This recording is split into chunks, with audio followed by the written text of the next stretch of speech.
A birthday present. What is this behind this veil? Is it ugly? Is it beautiful? It is shimmering. Has it breasts? Has it edges? I'm sure it is unique. I'm sure it is just what I want.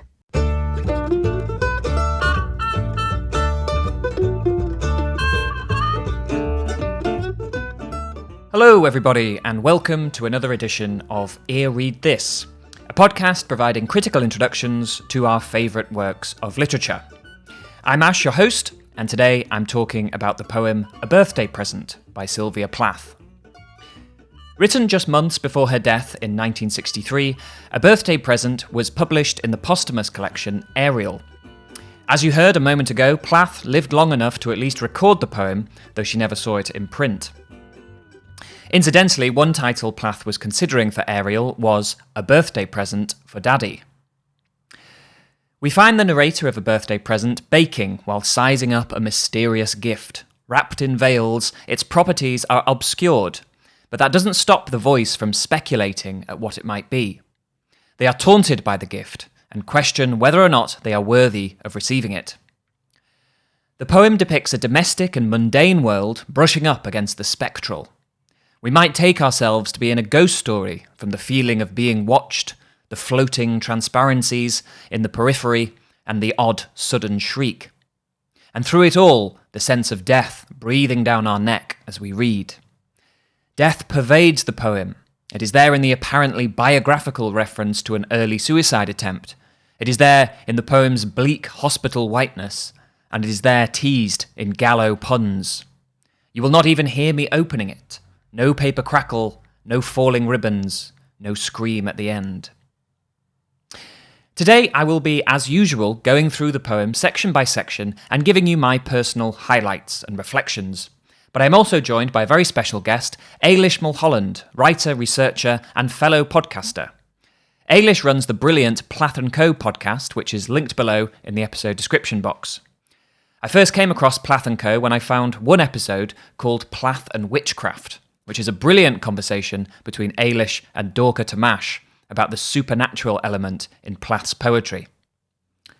And although Plath is the primary subject of Eilish's podcast, the subjects of her episodes radiate out into fascinating connected topics.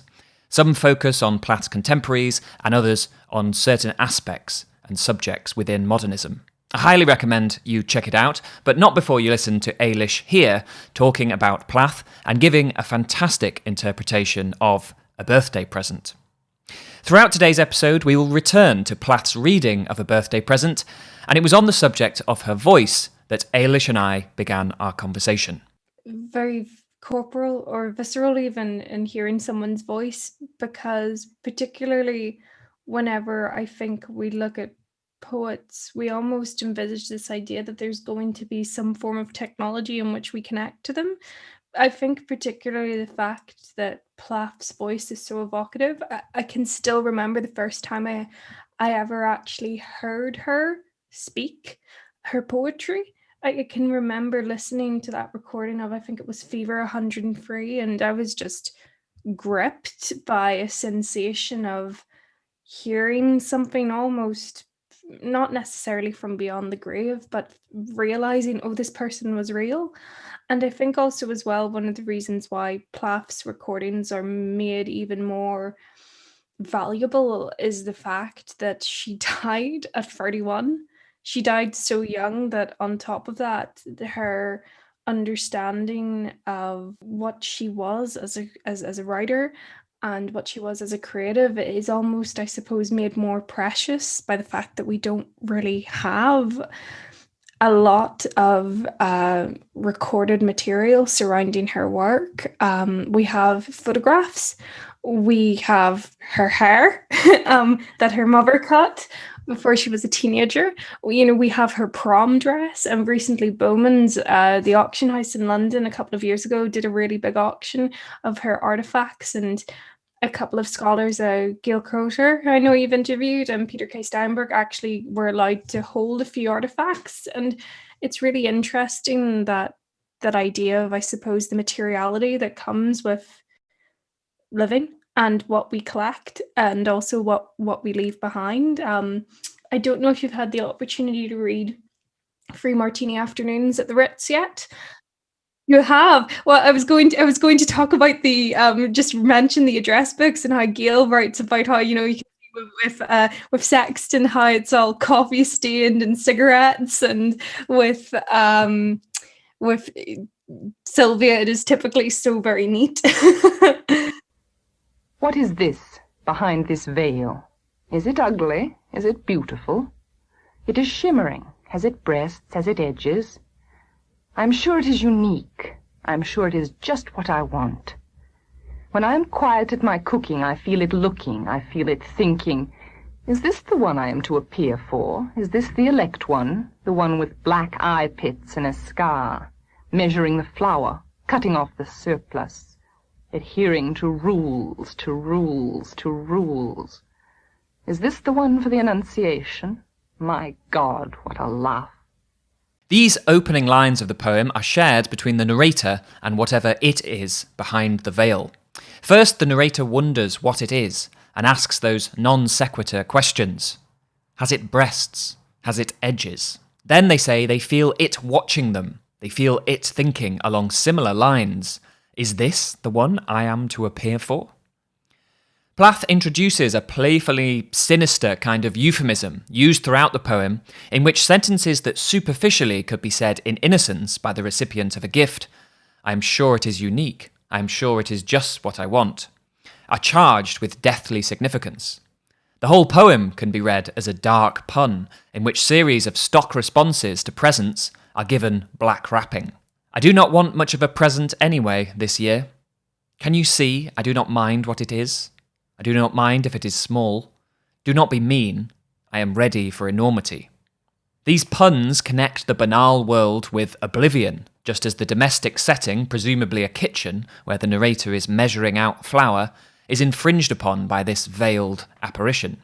In American Isis, Carl Rollison writes that at her lowest, Sylvia steadied herself with routines, breakfast with her daughter Frida, and the religious taking of tea at 4 p.m. In dark times, Plath seemed to find adhering to rules of domestic chores soothing, but as we can read in the poem, there is what Gail Crowther calls a gritted teeth, grudging approach to the monotony of them. And I think you can hear the scorn in Plath's recording. Adhering to rules, to rules, to rules.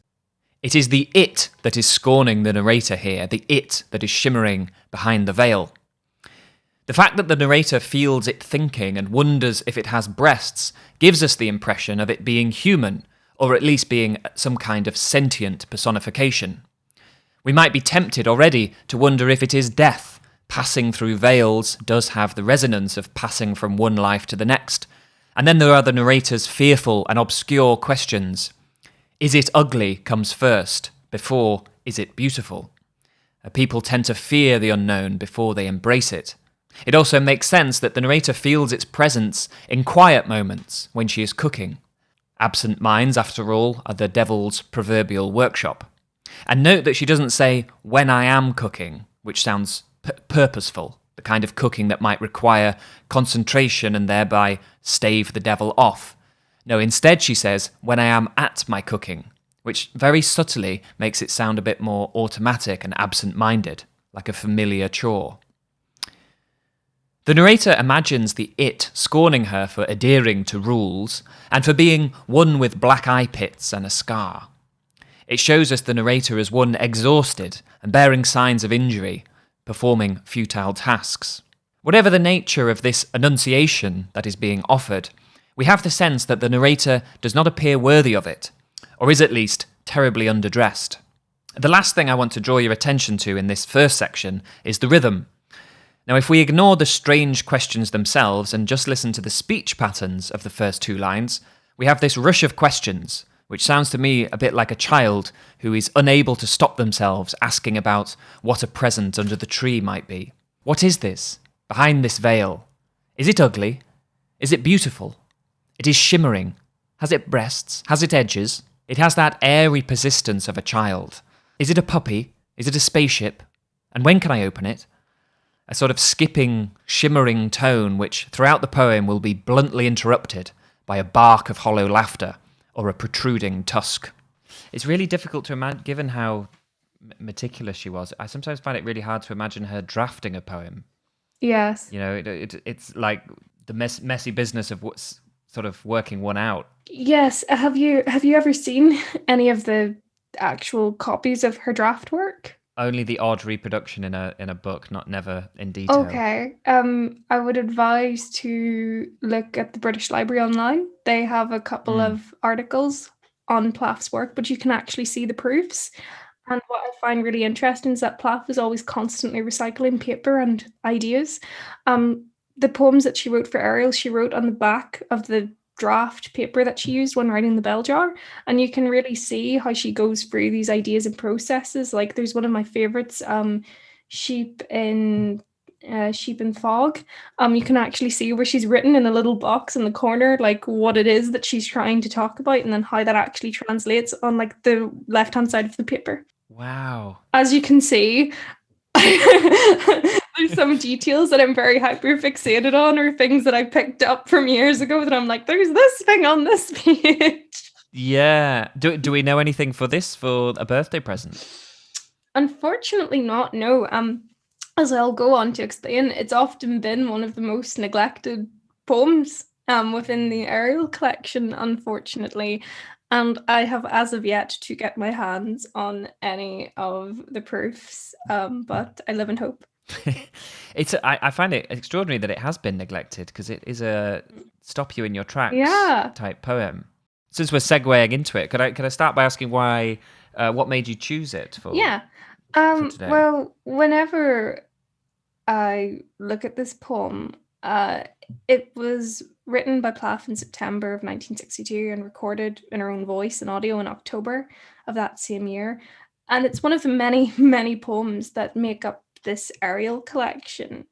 And I think I chose this poem because historically it has a tendency to be neglected in the canon of Plath's poetry. I often think when people think of Ariel, their minds are drawn towards very iconic poems that are subject to both pop culture and literary analysis. So things like Daddy, Fever 103, and of course, we cannot talk about Ariel without mentioning Lady Lazarus. But this poem has always struck me because of the fact that it hasn't been deeply studied. There's almost this idea that it's a very rich ground for opportunities for interpretation and discussion. And in picking that work, I hope to talk to you today about this idea that Plath is not only very prolific in her work, but she's increasingly varied when it comes to creative expression and writing. Her creative output across her life is very much tracked, but also different. I often think sometimes that people have a perception of Plath that it is always about death drive. We always think when it comes to Plath about the inevitable end. We know how her life ends. She dies by suicide. And often enough, I think that can often cast a very long shadow over her work. We can often think of poetry and her work especially as this idea of trying to track or lead up or understand why. I think of Anne Sexton's poem, this idea whenever she talks about suicide, it's always people always ask why. It's never how. And that can, I think, very much influence our readings of her work. But that isn't necessarily the case. I don't actively seek out her mental or biographical or cultural experiences when I'm looking at her poetry. I suppose there is a part of me that believes that literature is very much an organic product of its time. It lives and it breathes and it is infused with the environments that it is written in. But I always think that there is, with Plath, yes, there's the potential for biography to be influential, but I also think she's very clear cut in terms of how the poetic voice comes into play. It's very much for me the idea that the poetic voice can often at times be separate. I mean, I laugh at this, but I am somewhat of a tentative poet myself. And I think I understand sometimes the creative process that she could have potentially used. That this idea that when you are writing, you're trying to get out an idea. And whilst you may use the I voice, that I may not necessarily be you as the person or the individual. People can liken it to taking on the form of a muse or a spiritual other. But to me, there's a sense of separation here, or the potential for separation, not to step on anyone's toes, that I think is quite prominent and rich. And yeah, I'm really excited to talk about it. But it shimmers, it does not stop, and I think it wants me. I would not mind if it was bones or a pearl button. I do not want much of a present anyway this year. After all, I'm alive only by accident. I would have killed myself gladly that time any possible way. Now there are these veils shimmering like curtains, the diaphanous satins of a January window, white as baby's bedding and glittering with dead breath. Although we heard it scorn the narrator, it still seems to want her, she says. It shimmers and it does not stop. The narrator now tells us that they do not care much what the present actually is. They wouldn't mind if it were bones or a pearl button. Speaking of which, try and keep track of our growing hoard of white and off-white items in this poem. The reason the narrator doesn't feel like much of a present is because they are only alive by accident, owing to a failed or aborted suicide attempt. Gail Crowther, noting Plath's attitude of wry detachment towards suicide, writes that she developed the ability to take her internal horrors and with factual skill transform them in the coolest way possible into half-rhymes, startling imagery, and subtle associations. Almost as if Plath's close brush with death had left her somewhat fearless. Publicly, suicide attempts are talked about as being something you survive, but to someone in desperation, looking for escape, they represent the ultimate expression of free will. The any possible way that the narrator mentions in this poem has a prideful ring about it. Back then, she was brave enough to face death by any means. Now there are these veils. That now indicates that they are a byproduct of the suicide's failure. Living on borrowed time, veils have stolen up around her, clouding the narrator's reality because she isn't supposed to be here. The very subject of death, which once she could look at clear-eyed, is now fogged with contrary imagery. White as baby's bedding and glittering with dead breath. Whenever we're talking about who Plath's talking to in the poem, I think in poetry, there's always a question of voice and audience, as I've previously mentioned. And I think in this poem in particular, Plath is possibly talking to herself in an attempt to address the process of time. And I have an idea about that because it's entitled A Birthday Present. So what do birthdays actually mean? I know that whenever I have my birthday, I'm always confronted by the process of aging. As Virginia Woolf says, if you're young, the future lies upon the present like a piece of glass, making it tremble and quiver. And that idea of trembling and quivering, I think, could possibly be used to understand who it is that Plath is speaking to. So invariably, if we think about it, our culture and our lives are driven by this idea of significant aging events that mark societal and cultural transitions pertaining to responsibility and characterization, which in turn can provoke contemplation and reflection. So if we think about it, if our life is marked out to us by milestones concerning age, if we think about it, what are big life events? Turning 18, turning 21, turning 30, turning 50, turning 60. If you think about it, you get a card from the Queen when you turn 100. All of these events are often at times packaged for us as being really significant. And with that, I'm really interested in this idea of what aging as a process can mean. So Margaret Gulty describes this phenomenon of aging and culture in her book, Aged by Culture, with the concept of what she terms as age grading, in which status is conferred primarily on aging to the individual, and that in turn creates a form of age ideology, which presents us with this contradiction. There's a tension between this idea of change in subjection to laws that we have no control over, but also simultaneously never getting older at the same time. If you think about it in culture, we have a whole industry driven by this idea of anti-aging or the font of youth and how we understand that.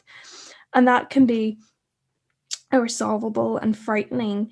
And faced in a conundrum, that's something that Plath herself is actually increasingly aware of. So if you think about it, in the time in which she's writing this, she's recently turned 31. She's living alone with 2 young children. She's undergoing a messy separation from her husband, and she's also trying to create a life for herself as a new woman after 6 years of marriage. And to me, she's almost in this poem expressing her anxieties, hopes, and anticipations as she looks towards another year. She's actually addressing time itself. Fascinating. a personification of time. Yes, if you like. And that's something to me that I see in Plath's other poems. For example, Morning Song, there's the line, "Love set you going like a fat gold watch."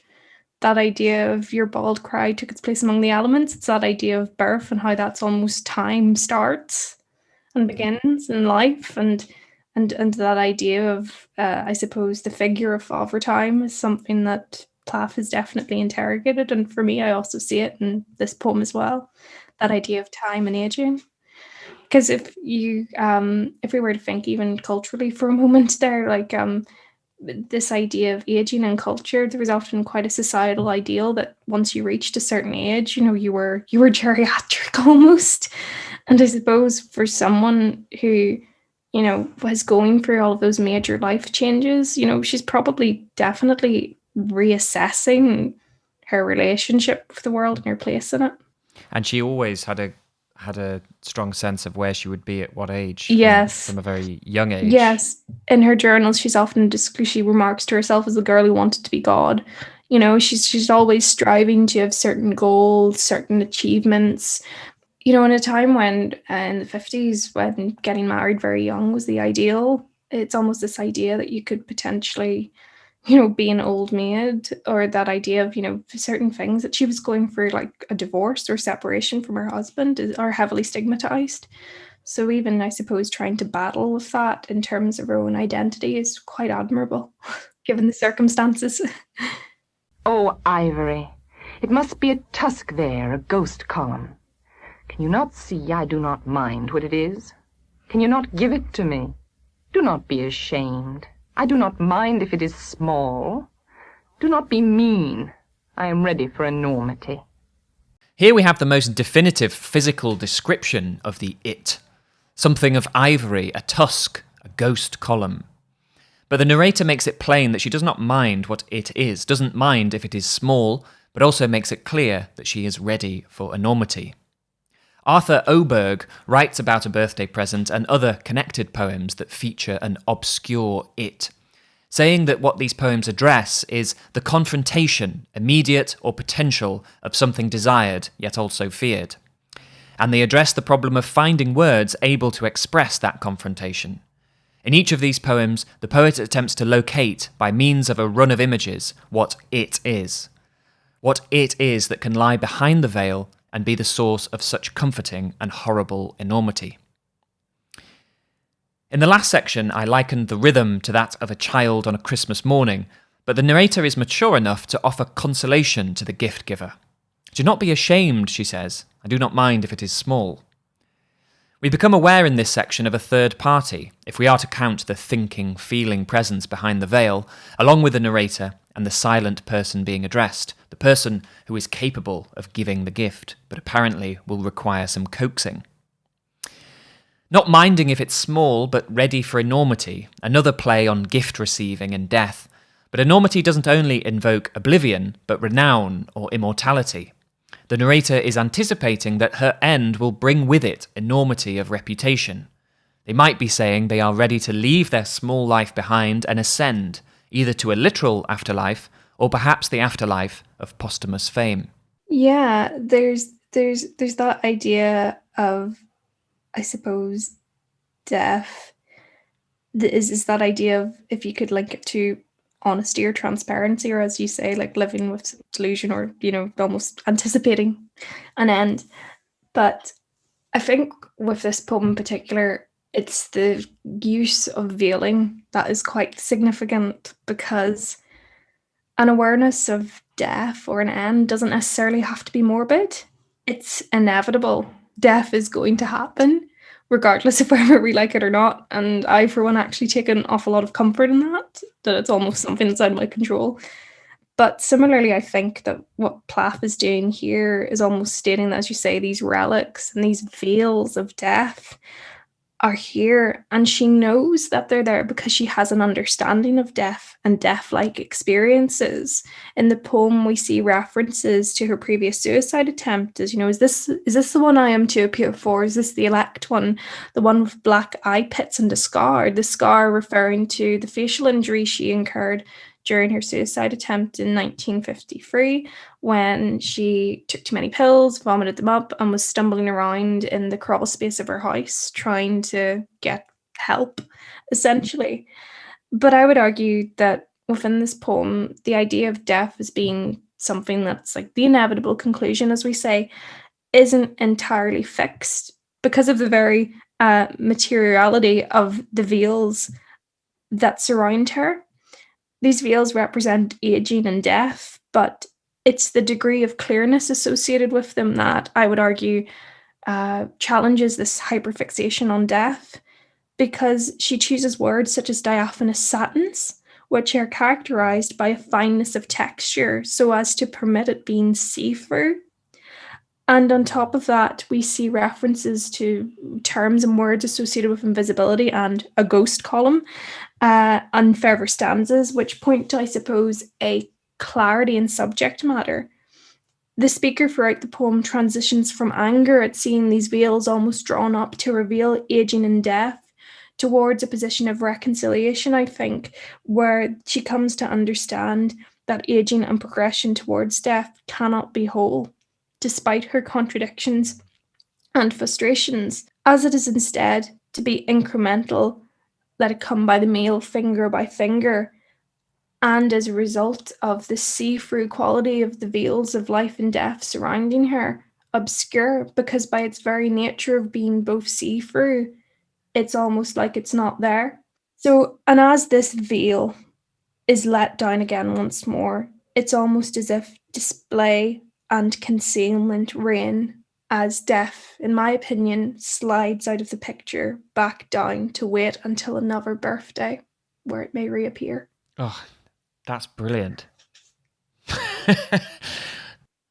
I love that, the combination of invisibility and opacity, and how as they accrue, it becomes less visible, less tangible what it is. Sorry, I'm thinking again about every line in the poem now.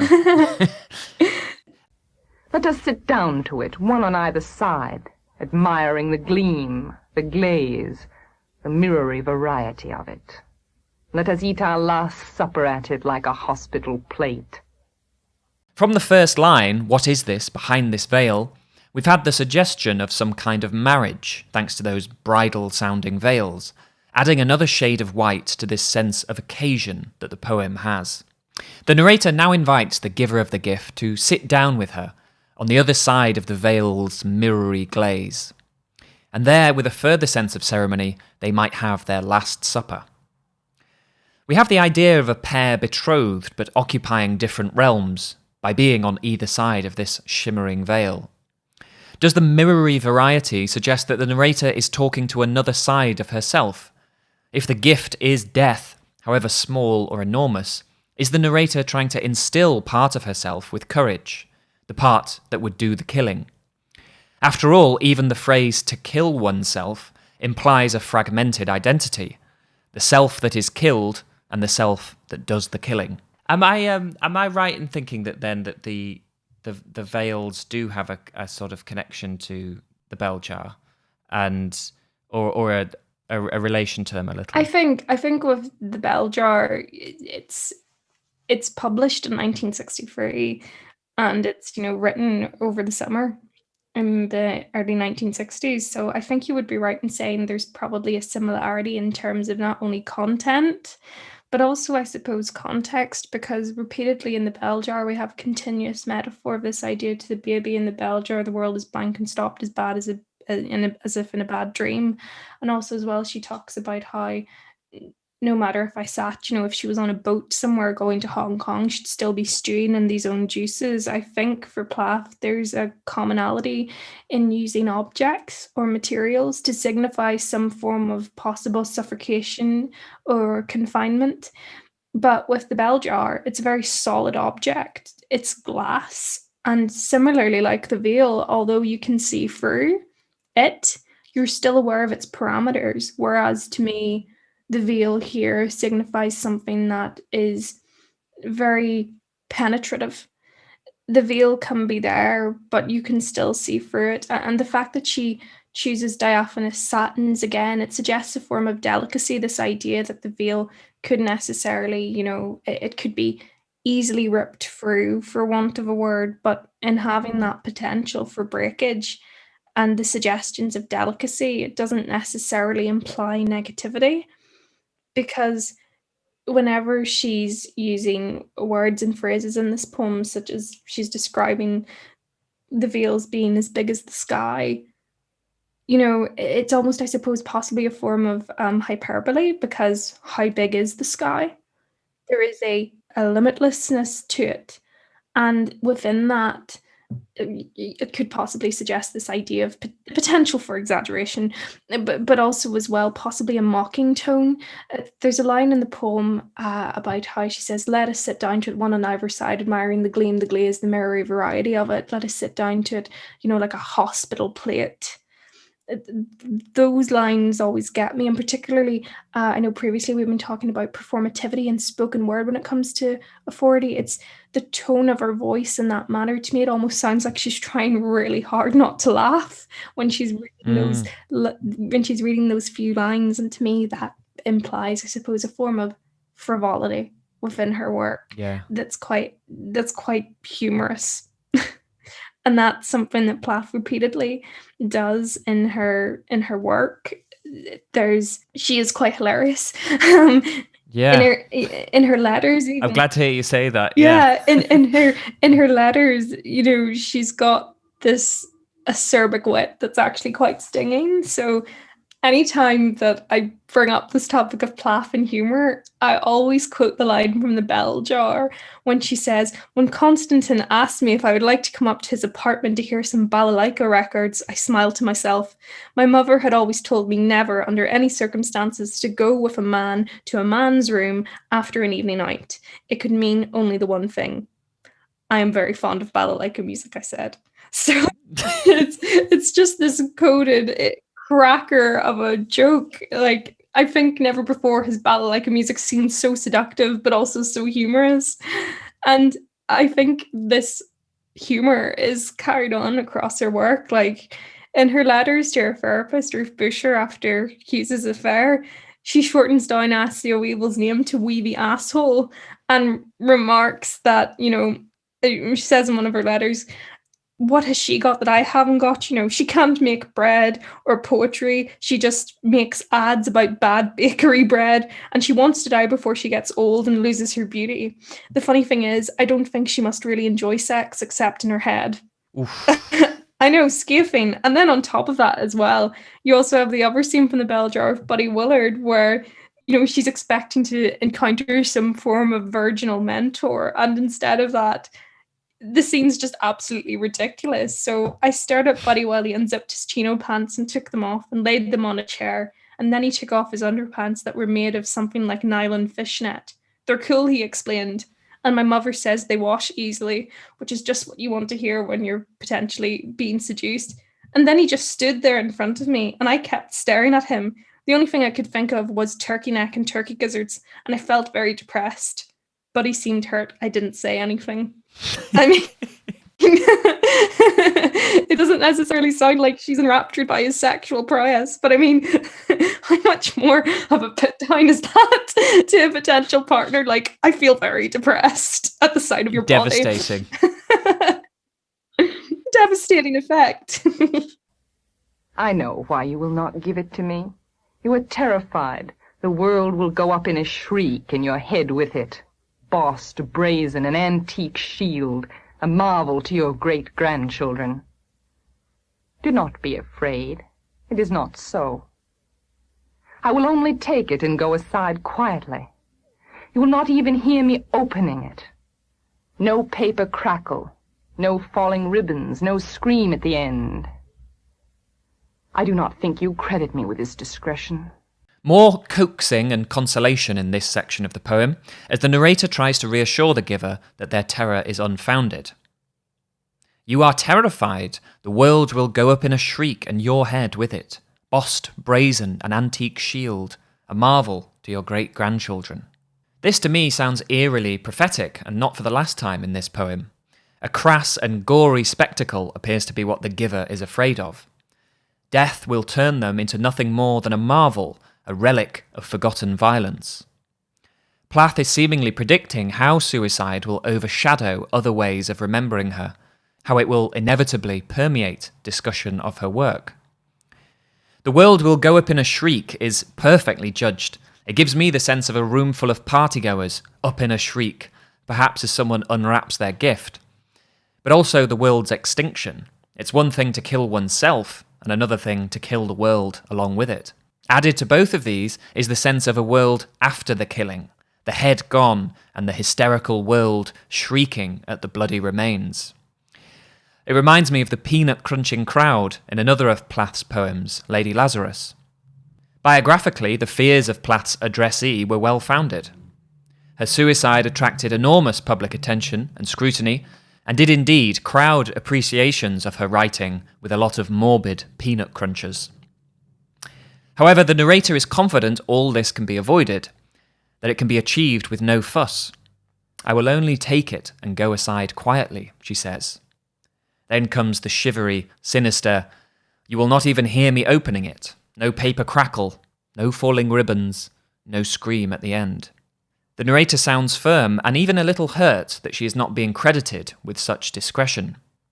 Increasingly, we have a sense that there is a proper way of doing things, that this occasion is one that needs to be correctly performed and correctly dressed up for. So that idea of death as being something that you have to dress up for and perform, that's really interesting, because I think with Plath and clothing, it's really fascinating.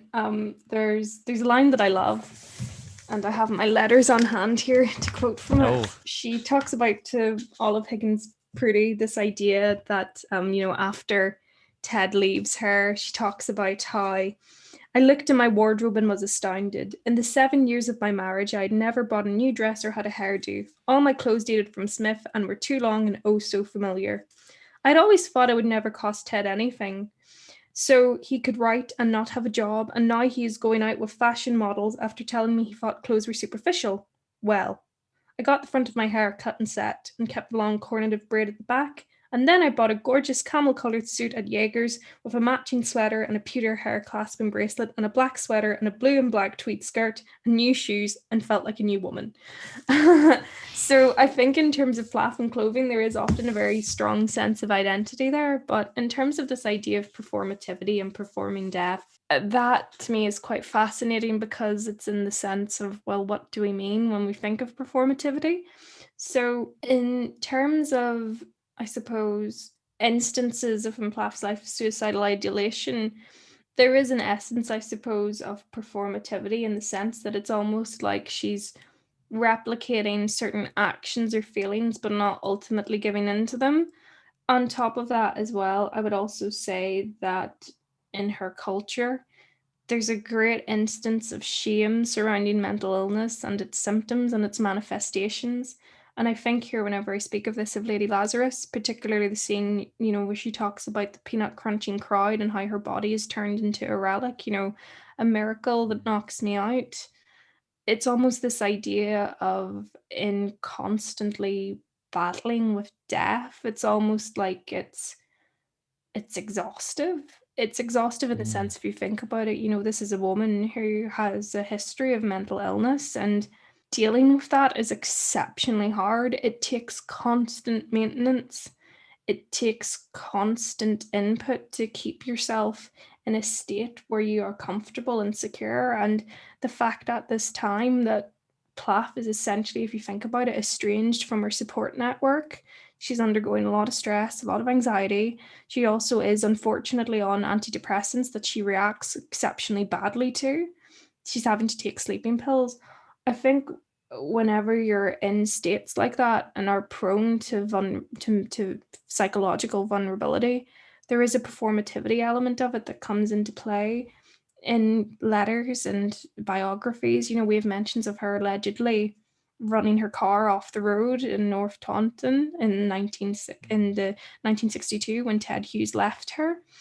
We have this idea where she can voice her fears to her psychiatrist about Ted leaving her and what that means. And it one of the things I think is sometimes so very hard when talking about Sylvia Plath is because although we know the end, we also know she was trying so hard for that not to happen. The GP who saw her before she died, mentions this idea of how she was really against any psychiatric care because she didn't want to leave her children. Her children are a really strong sense of purpose, and it was, and it still is difficult. And that idea of performativity, you could, I suppose, at some stage understand maybe why she's saying these types of things in her work, because it could potentially be her only outlet. She very much oscillates between I'm fine, in her letters to her mother home, she tells her off for trying to get local neighbours in Court Green to check in on her. There's instances there of her mother, saying, oh, come home, we will support you, trying to get help, and that she doesn't want it to accept it, but also at the same time, she's trying to assuage other people's fears. So naturally, I suppose there could be the potential in certain poems for that, as you say, for that performativity to maybe eke through, because it could be the only chance she gets for its expression, because where else is she going to put it down? Is she going to write it in a letter to her mother or her friends and then have all hell break loose? Or is she going to express that fully to a GP, where there could be the potential, for her getting inpatient treatment that she may not necessarily feel is appropriate? It's almost like this is almost like a form of confessional diary, I suppose, or some form of venting, so to speak, to even get some opportunity for, I suppose, her to maybe recognize some feelings. But of course, that's all very circumspect, unfortunately, because we don't have evidence for it. Because I would also say as well, given the fact that we do have some instances of her journals, it is quite clear from those that Plath does have a track record of using her writing, her personal writing, that is, rather than creative, for some form of expression. So maybe if we did have that extra diary from this time, we could potentially see, oh, that's where this outlet is. That is where this is coming from. For, I suppose, some greater understanding of what it was that she was going through, because unfortunately we only have these brief glimpses. If you only knew how the veils were killing my days. To you they are only transparencies, clear air. But my God, the clouds are like cotton, armies of them, they're carbon monoxide. Sweetly, sweetly I breathe in, filling my veins with invisibles, with a million probable motes that tick the years off my life. Now we have clouds and cotton joining the pearl button, the bones, the ivory, the flower, the baby's bedding, the satins, in this haze of white, what Marjorie Perloff called the white of human extinction.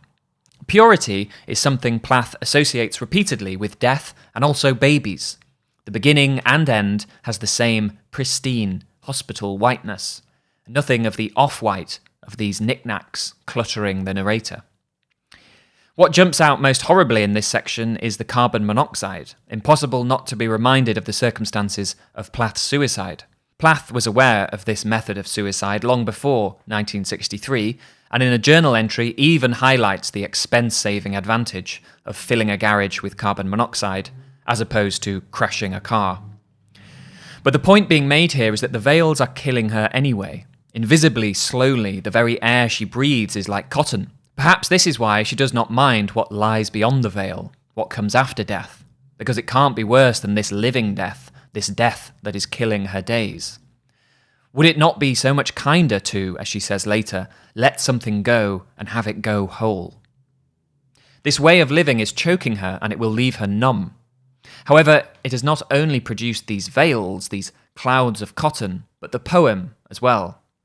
Reading this, knowing that it was written in a very bleak, difficult period of Plath's life, but one that was also extraordinarily productive, gives me the impression of a poem being, in some way, purgative.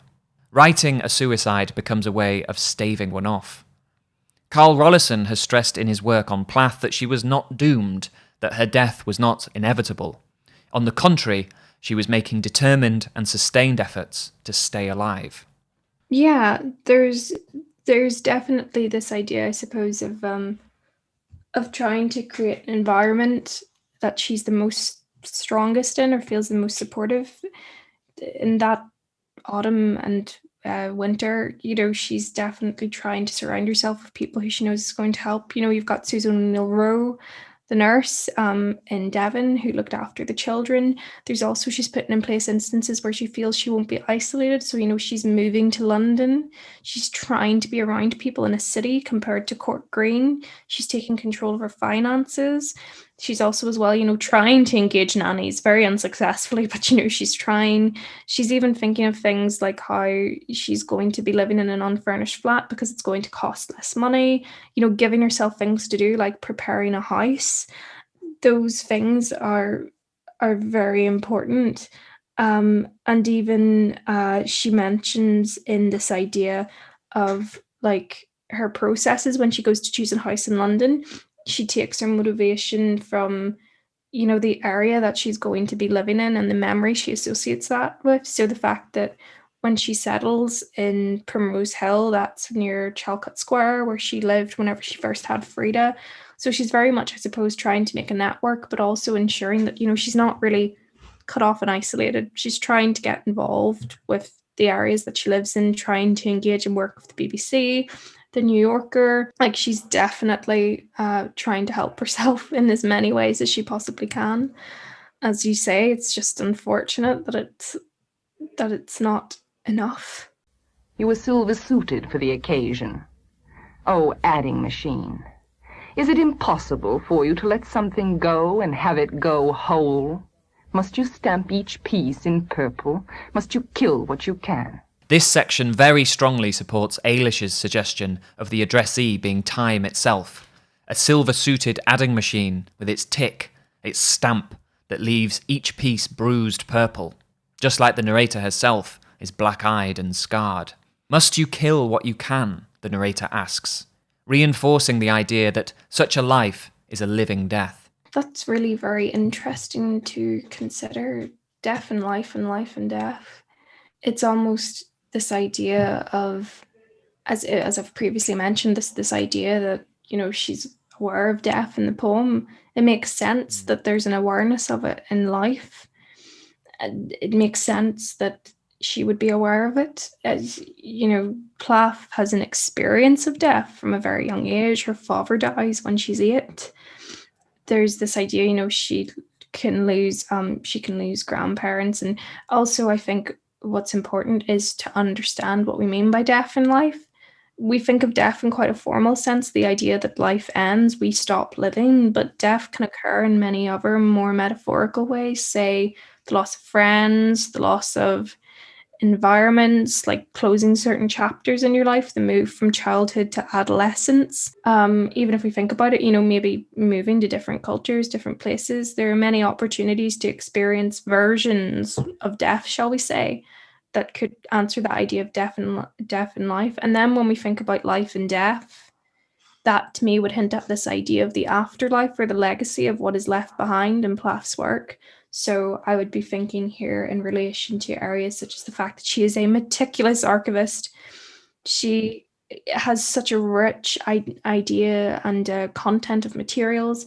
Whenever herself and Hughes first start going out together, she mentions this idea that darling, date your letters because when we are old, they will ask for them. And lo and behold, she proved right. She has, I suppose, a very keen awareness of not only her own ability, but that of her husband, Hughes. She very much puts in effort, enters the Hawk in the Rain for various poetry prizes, is typing out his poems, sending them to publishers. And on top of that as well, she also has a keen awareness of her own ability. She wins a grant for writing The Bell Jar. She's consistently getting awards. She's putting her name out there. She edits the new critical poetry collection in London. She does interviews for the BBC. She really understands, I suppose, not only her legacy in the moment, but also what may come afterwards.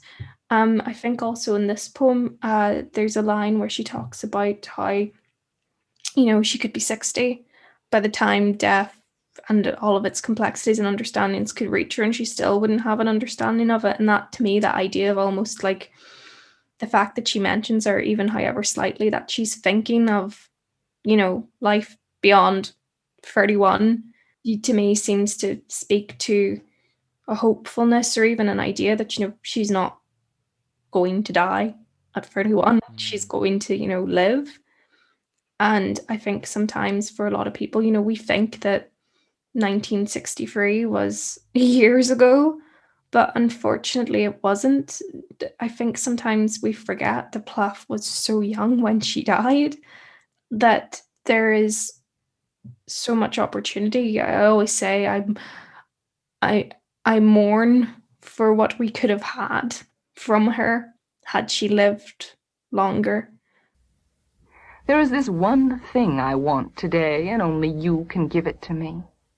It stands at my window big as the sky. It breathes from my sheets. The cold, dead center where spilt lives congeal and stiffen to history. Let it not come by the mail, finger by finger. Let it not come by word of mouth. I should be 60 by the time the whole of it was delivered, and too numb to use it. Enormity, again in this section, standing at her window, big as the sky. And yet another evocation of off-whiteness, this time with semen, the spilt lives on the sheets that congeal and stiffen to history. Just on the topic of death and whiteness, it was interesting to read in Plath's journal for 1962, a series of entries where she chronicles the death of Percy Key, one of her and Hughes's neighbours in Devon. The entries are different in tone to the bulk of Plath's journal and are typed and edited as if she considered them a discrete, creative writing project. Anyway, the bit that caught my eye was the description of Percy Key in his coffin. A silver scroll reads, "Died June 25th, 1962. The raw date, a shock. A sheet covered the coffin. Rose lifted it. A pale, white-beaked face, as of paper, rose under the veil that covered the hole cut in the glued white cloth cover. The mouth looked glued, the face powdered." Very similar mixture of white and off-white, and a veil in the mix as well. But what's also interesting is that, not to put too fine or disrespectful a point on it, but Percy Key, in a very different context, is also stiffened to history, his mouth looking glued, like the glued white cloth cover. He is suited for the occasion, something our narrator puts great emphasis on. There is urgency in this section of the poem, the sense that if death arrived by word of mouth or mail, she would be 60 by the time she had all of it, and too numb by then to use it. Use it is important. Death is a gift that the narrator does not want to passively receive, but consciously use. We know that she did intend to kill herself and in that first attempt, and I suppose that idea, I'm alive only by accident, sort of brings me around to this idea of like belief systems that Plath operates on. So I think within that, the idea of her life being being alive only by accident or it being a miracle, I think that speaks to her wider belief of fatalism. So it's almost this idea how that everything happens for a reason was often her rationale. Like I would think here upon her process of choosing a flat in London to live in, and she regards her decision entirely through having picked the right place to live off a book of Yeats's poetry. So she says, "The strange part is that when I came back to Devon, I said laughingly to my young nurse, I will shut my eyes and open my book of Yeats' poetic plays and get a message from him. I did this, and the words I put my finger on were, get wine and food to give you strength and courage, and I will get the house ready." I was amazed. I knew Yeats was some sort of medium and believed in spirits, and although I am very sceptical, I certainly think it would be symbolic for me to live in the house of a great poet I love, which happens to be on the street I would love to live on most in London, but probably the owner won't approve of writers. If I could get it, I would try to be in by Christmas. Like that, to me, just, I suppose, sort of sums up Plath's belief system. And a lot of people sometimes, I think, are quite prone to viewing her in terms of occultism or the supernatural, but that sums up for me this idea that that's how she operates. She's a fatalist, and I think that's sort of one of the reasons why she comes to understand how she survived that attempt and how, yes, it was a mixture of circumstance, but also fate. And I think surviving a suicide attempt for her, at least, was quite loaded. It took an awful lot of psychiatric rehabilitation, but on top of that as well, it's almost like in the aftermath of that, she's trying to find her identity again. She goes for her famous platinum blonde summer.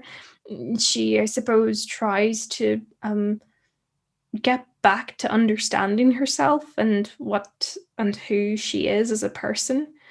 And that idea that, well, if fate said that I didn't want to die, then fate must be giving me reasons to live. And it could be a potential explanation. But to me, I always think back to that Yeats quote and her, choosing a flat or wanting some sign or symbol. That to me is, I suppose, really expresses her modus operandi. Only let down the veil, the veil, the veil. If it were death, I would admire the deep gravity of it, its timeless eyes. I would know you were serious. There would be a nobility then. There would be a birthday. And the knife not carve but enter, pure and clean as the cry of a baby. And the universe slide from my side.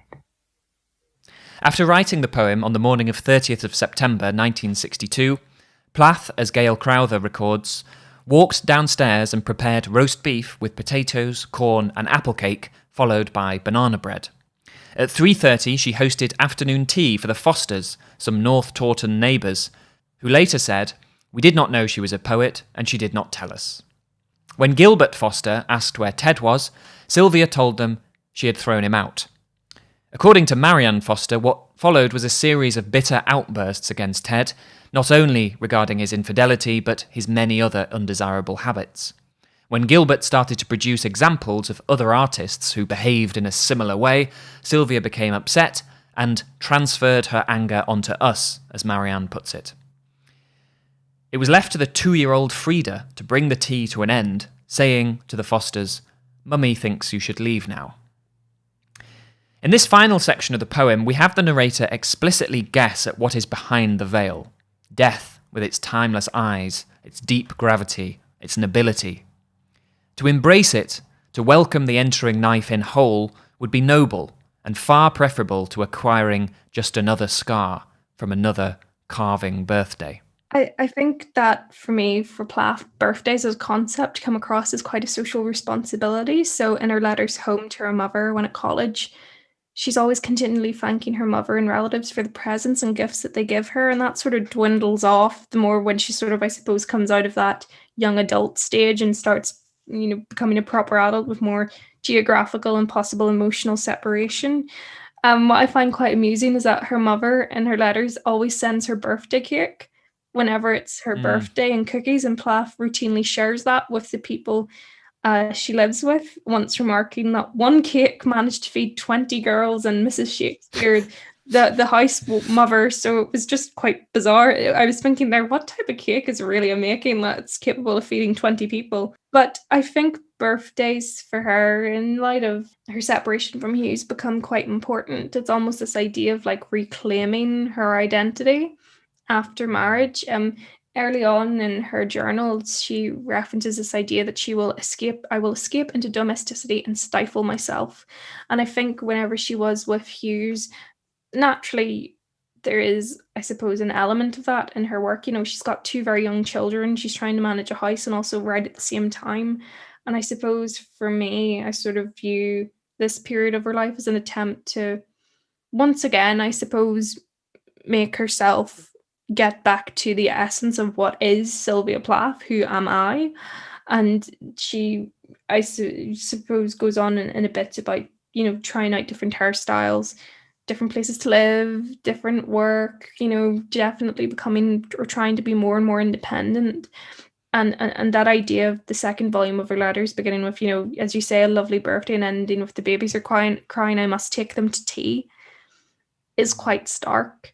And I think that reflects the environment and experiences that she was undergoing. At the time of writing that last letter, she's a very mentally distressed and mentally ill person. And naturally, that ending, when we know what comes next, I suppose, is made all the more harrowing and depressing, because it's almost like knowing the ending to your favorite film, and it upsets you. You can't. I think at that last letter, you can't read it without thinking of the sheer anguish and desperation that she was going through, and that to me makes it all the more emotive. And because if you think about it, how do you even process that as a person, in the depths of such anguish and despair? It's just that, it leaves you speechless. You can't think of even an adequate, I can't think of an adequate response to it. That brings us to the end of today's episode. Thank you again to my special guest, Eilish Mulholland, who you can hear more of on tomorrow's extended interview. Until then, happy reading.